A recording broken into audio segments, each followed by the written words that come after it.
اعوذ باللہ من الشیطان الرجیم بسم اللہ الرحمن الرحیم الحمد للہ رب العالمین وصلی اللہ علی محمد وآلہ الطاہرین اللہم صلی علی محمد وآل محمد.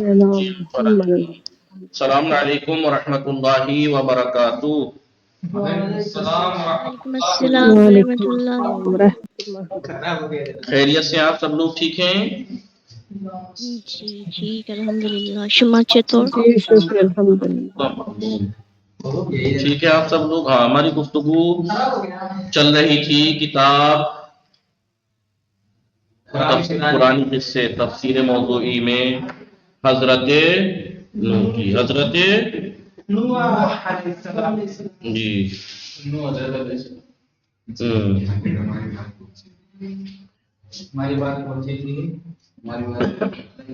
اور جناب نوح کی کشتی تک بات پہنچی تھی. بات کہاں تک پہنچی تھی؟ جناب نوح کی کشتی تک. جناب نوح کی کشتی تک بات پہنچی تھی جی کہ جناب نوح جب دیکھا کہ یہ قوم اب ہدایت کے قابل جی تو پھر آپ نے خدا سے جب پتہ لگا کہ یہ نہیں باز آئیں گے تو پھر خدا نے کیا کیا؟ کشتی بنانے کا کہاں دیا؟ یہ اوحی بسم اللہ الرحمن الرحیم اوحی الی نوح انہ لن یؤمن من قومک الا من قد آمن فلا تبتئس بما كانوا يفعلون. پھر کیا تھا؟ واصنع الفلک بأعیننا، ہماری نگاہوں کے سامنے، ہمارے سامنے، ہمارے حکم کے، ہماری وحی کے سامنے آپ کشتی بنائیے. ولا تخاطبنی فی الذین ظلموا، اور آپ جو لوگ جنہوں نے ظلم کیا ہے، یہ سب ستایا ہے، ان کے بارے میں اب مجھ سے کوئی تو ان کا بچنے والا کوئی نہیں ہے. اب آپ یہ دیکھیں جناب انہوں نے وعدہ و وعید پر پورا بھروسہ کرتے ہوئے جی کشتی بنانے کا کام شروع کر دیا. مگر چونکہ آپ ایسے صحرا میں زندگی بسر کر رہے تھے، آپ ایسی جگہ رہ رہے تھے جہاں آپ جانتے دور دور تک دریا اور نہر کا نام و نشان بھی نہیں تھا. اب آپ سوچئے یہ تو نارملی حالات میں بھی اگر آپ کشتی کہیں وہ بھی چھوٹی موٹی ہو تو چلو سمجھ میں آ جاتا ہے بنا. بہت بڑا جناب نوح کی کوئی کشتی کو یہ موٹر بوٹ چھوڑی تھی کہ مثلا اس میں جو آپ نے دیکھا ہوگا الہ آباد چلے جائیے کہیں گنگا میں کون سی چلتی ہے اس میں 14-15 لوگ بیٹھ جاتے ہیں. کتنے؟ زیادہ 10-15-30 تھوڑی والی کشتی تھوڑی تھی جناب نوح کی. باقاعدہ شپ تھا، باقاعدہ شپ تھا. کئی فلور کا شپ نہیں اس کو جی اور سب پیک تھا، سب پیک تھا. تو اب آپ سوچئے اگر آپ نہیں آج کے زمانے میں تو اگر آپ دور دور تک آج کے زمانے میں تو چلو ٹھیک ہے، اگر آپ کہیں دور علاقے میں بھی بنا رہے ہیں تو پھر بھی سمجھ میں آتا ہے کہ بھائی زمانہ ترقی یافتہ ہے، کیسے نہ کیسے سمندر تک لے جائیں گے. جبکہ آج بھی ایسا ممکن نہیں ہے. آپ دیکھ لیجیے گا شپ جب بھی تیار ہوتے ہیں بنتے ہیں وہیں برابر میں بنتے ہیں، اس طریقے سے بناتے ہیں کہ فوراً اسے پانی میں کیسے گرایا جاتا ہے. پہلی مرتبہ دیکھے ہوں گے، نہ دیکھے تو یوٹیوب پہ سرچ کر لینا. ٹھیک ہے، کئی طریقے ہیں اس کے. تو اب یہ بتائیے کہ اتنی بڑی کشتی جب جناب نوح بنا رہے تھے، ٹھیک ہے، اب ایسی جگہ بنا رہے تھے کہ جہاں پر دور دور تک پانی ٹھیک ہے. بولیے نوشین سبھی کا تسلیم میں دور دور تک آواز نہیں آ رہی آپ لوگوں کو؟ دور جی جی ہے نہیں، نام و نشان نہیں تھا. آپ سوچیے کہ لوگ ایک تو ویسے اب وہ قوم جس قوم کو 950 سال تبلیغ کی ہو اور انہوں نے آپ کو صرف ستایا ہو، ہر طرح کی اذیت دی ہو، تو وہ کیا حال کرے گی؟ وہ کیا حال کرے گی؟ کیا کیا ہوگا انہوں نے جناب نوح کے ساتھ؟ آپ سوچیے. مذاق بناتے تھے، ہنستے تھے، ٹھیک ہے. مگر ایسے بیابانی علاقے میں کشتی بنائے جانے کی خبر واقعا لوگوں کے لیے تعجب خیز تھی. اس لیے جب بھی وہ حضرت نوح کے پاس سے گزرتے اور آپ کو کشتی بنانے میں مشغول دیکھتے تو آپ کا مذاق اڑاتے تھے. قرآن مجید میں یہ تذکرہ ان لفظوں میں آیا ہے: اعوذ باللہ من الشیطان الرجیم واصنع الفلک. نوح کشتی بنا رہے تھے. یصنع صنع فعل مضارع ہے نا، وہ بنا رہے تھے کشتی. وَكُلَّمَا مَرَّ عَلَيْهِ مَلَأٌ مِّن قَوْمِهِ، جب بھی کوئی ان کی قوم کا کوئی گروہ یا بزرگان ان کے پاس سے گزرتے تھے، سخروا منهم، تو ان کا مذاق اڑاتے تھے۔ اس آیہ کریمہ سے یہ بخوبی واضح ہے کہ ملا یعنی سماج کے مالدار اور صاحبان اقتدار افراد جناب نوح اور صاحبان ایمان کا مذاق اڑاتے اور تحقیر کرتے تھے، ان کا مذاق اڑاتے تھے۔ ہر ایک کچھ نہ کچھ کہہ کر ہنسی مناتا اور تفریح لیا کرتا تھا۔ کوئی کہتا ہے نوح نبی ہونے کے بعد اب بڑے ہو گئے ہو کیا؟ کوئی کہتا خشکی میں کشتی بنا رہے ہو، چلاؤ گے کہاں؟ حضرت نوح کا ان سے جواب یہ ہوتا تھا قال، تو جناب نوح نے کہا ان تسخروا منا، اگر تم ہمارا مذاق اڑاؤ گے فإنا نسخر منکم، تو ہم بھی اسی طرح تمہارا مذاق اڑائیں گے، کما تسخرون، جیسے تم۔ فسوف تعلمون، قریب تم جان جاؤ گے، من یاتیہ جی عذاب، کہ جس کے پاس عذاب آتا ہے، یخزیہ، اسے ذلیل و رسوا کر دیتا ہے، وَيَحِلُّ عَلَيْهِ عَذَابٌ مُقِيمٌ، اور پھر وہ عذاب دائمی میں چلا جاتا ہے۔ اب یہ دیکھیں آخرکار کشتی بن کر تیار ہو گئی جی، یہاں کتنی دیر میں بن کے تیار ہوگی، کتنی لائن لگی تیار ہونے میں، تو آپ کیا لگ رہا ہے اتنی جلدی تیار ہو گئی تھی؟ آج بھی اگر شپ بنتا ہے تو کتنا ٹائم لگ جاتا ہے؟ ٹائٹینک کے بارے میں پڑھنا 6-7 سال، یعنی کتنے سال میں بن کے نمٹا تھا وہ؟ جب اتنے حالات تھے، جب اتنے حالات، اتنے ساز و سامان ہونے کے بعد اتنا ٹائم لگ سکتا ہے، تو جناب نوح کے زمانے میں تو کچھ بھی نہیں تھا جی، تو کتنا ٹائم لگا ہوگا؟ جناب نوح خدا کے حکم اور طوفان کا انتظار کرنے لگے۔ اب طوفان آئے، طوفان کا ہنگام یعنی انتظار کی گھڑیاں ختم ہونے کا زمانہ، بتوں کی عاجزی اور لاچاری اور بت پرستوں کی شکست ثابت ہونے کی گھڑی، قدرت خدا کے ظاہر ہونے اور مومنین کی فتح و ظفر کا وقت آ گیا۔ حضرت نوح نے طوفان آنے کی علامتوں کو دیکھتے ہی، جیسے یہ دیکھا علامتیں دی گئیں طوفان کی، حکم الہی کے اشاروں پر کیا کیا آپ نے؟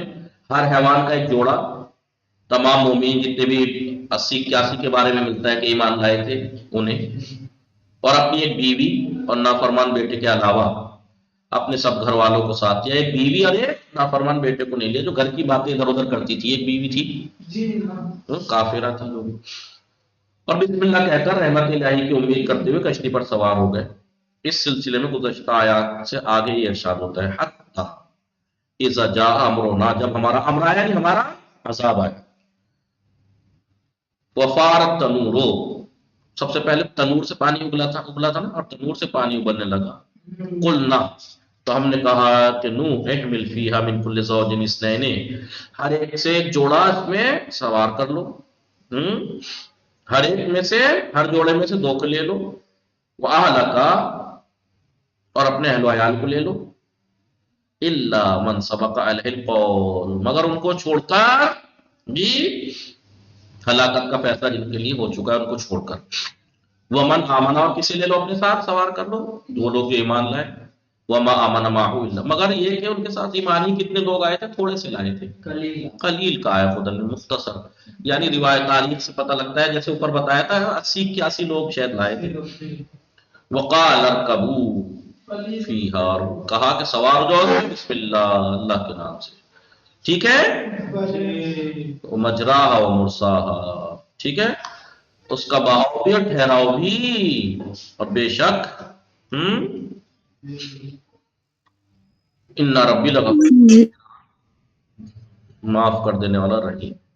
اب ابھی دیکھیں کشتی پر سوار ہوتے ہی آخر وہ موقع آ ہی گیا، کیا کہا؟ یہاں تک کہ جب ہمارا حکم آ گیا، یعنی قطعی فیصلہ یعنی عذاب، اور تنور سے پانی ابلنے لگا، تو ہم نے کہا کہ نوح اپنے ساتھ یعنی کشتی میں ہر جوڑے میں سے 2 کو لے لو، اور اپنے اہل و عیال کو بھی لے لو، علاوہ ان کے کہ جن کے بارے میں ہلاکت کا فیصلہ ہو چکا ہے، اور صاحبان ایمان کو بھی لے لو، اور ان کے ساتھ ایمان لانے والے بہت کم ہی تھے۔ نوح نے کہا کہ اب تم سب کشتی میں سوار ہو جاؤ، ہاں جناب نوح نے کہا، وقال، نوح نے کہا ارکبوا فیہا، سوار ہو جاؤ خدا کے نام کے سہارے، اس کا بہاؤ بھی ہے اور ٹھہراؤ بھی ہے، اور بے شک میرا پروردگار بڑا بخشنے والا۔ ابھی کہہ رہے کشتی پر سوار ہوتے ہی آخر وہ موقع آ ہی گیا جب اس سرکش قوم کو سزا دینے کا حکم صادر ہوا۔ سیاہ بادل چاروں طرف سے گرائے، ہر جگہ چھا گئے، موٹی موٹی بوندوں سے ایسے ہی موسلادھار بارش ہونے لگی جیسے آسمان کے تمام دروازے کھل گئے ہوں۔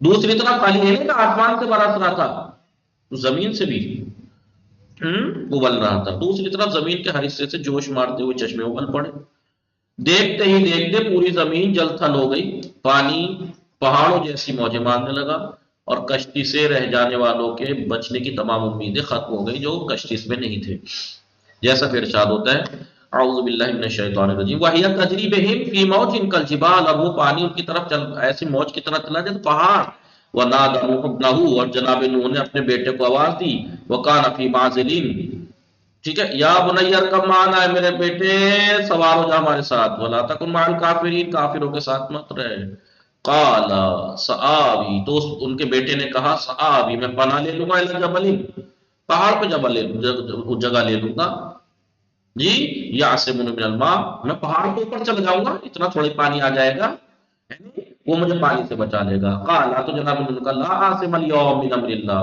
اللہ کے جو حکم ہو گیا ہے اس کا آج اس سے کوئی بچانے والا آج نہیں ہے، الا من رحم، مگر یہ کہ جس پر اللہ رحم کرے، وحال بینہما، یہ بھی بات چلی رہی تھی، حال بینہما الموج، ایک موج بیچ میں آئی، فکان من المغرقین، وہ غرق ہو گیا، اور وہ کشتی انہیں لے کر پہاڑوں جیسی موجوں کے درمیان چل رہی تھی کہ نوح نے اپنے فرزند کو آواز دی جو الگ جگہ پر تھا، فرزند ہمارے ساتھ کشتی میں سوار ہو جا اور کافروں میں سے نہ ہو، اس نے کہا میں قریب پہاڑ پر پناہ لے لوں گا اور وہ مجھے پانی سے بچا لے گا، نوح نے کہا کہ آج حکم خدا کے مقابلے میں کوئی بچانے والا نہیں ہے سوائے اس کے کہ جس پر خدا رحم کر دے، اور وہ پھر دونوں کے درمیان موج حائل ہو گئے اور وہ ڈوبنے والوں میں سے ہو گیا، سمجھ میں آیا؟ اب داستان کا اختتام کہاں ہوتا ہے؟ کوہ جودی پہ رکی تھی نا جا کے کشتی، عذاب نازل ہونے کے بعد جی ہاں کشتی کوہ جودی کے دامن میں آ کر، ٹھیک ہے، مومنوں کی کامیابی اور ظالموں کی نابودی کا الہی وعدہ پورا ہو گیا، دنیا بالکل بدل گئی، کتنی خالی خالی سی ہو گئی، سب ڈوب گئے، لوگوں کی آزمائش، ایک دوسرے کے مرحلے کا آغاز اور ان کے لیے ایمان و پاکیزگی کی طرف بڑھنے کا موقع فراہم ہو گیا، اب تو کلیئر ہو گیا تھا سب کے لیے کہ ایمان ان کے ساتھ ہے، حق ان کے ساتھ ہے، جو بچ گئے وہ مومن، وقیلا یا ارض ابلعی ماءک، کہا گیا قدرت کا حکم ہوا اے زمین ابلعی اگل، کیا کہتے ہیں اسے، نگل جا، ماءک اپنے پانی کو نگل جاؤ، یا سماء اقلعی، اور اے آسمان پانی روک دے، وغیرہ الماء وقضی الامر، ٹھیک ہے، تو بات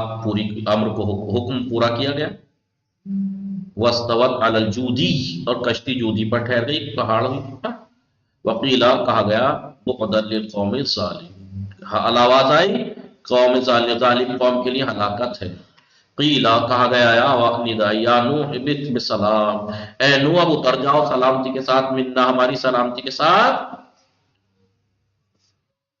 وہ برکات علیک، تمہارے اوپر برکتوں کے ساتھ کشتی سے اترو، وعلی امم ممن معک، وہ قوم جو تمہارے ساتھ ہے اس پر بھی، وامم سنمتعہم، انہیں ہم پہلے راحت دیں گے، ثم یمسہم منا عذاب الیم، اور یاد رکھنا اور کچھ قومیں ہیں جنہیں ہم پہلے راحت دیں گے اور بعد اس کے بعد ہماری طرف سے دردناک عذاب ملے گا ظالموں کو، ٹھیک ہے۔ سبق کا خلاصہ یہ ہوا کہ قرآن کریم میں حضرت نوح کے بچپنے کے حالات ذکر ہوئے ہیں، نہ آپ کی زندگی اور دوسرے حالات بیان ہوئے ہیں، بلکہ صرف آپ کے تبلیغی عمر کا ذکر ہوا ہے اور کشتی کا۔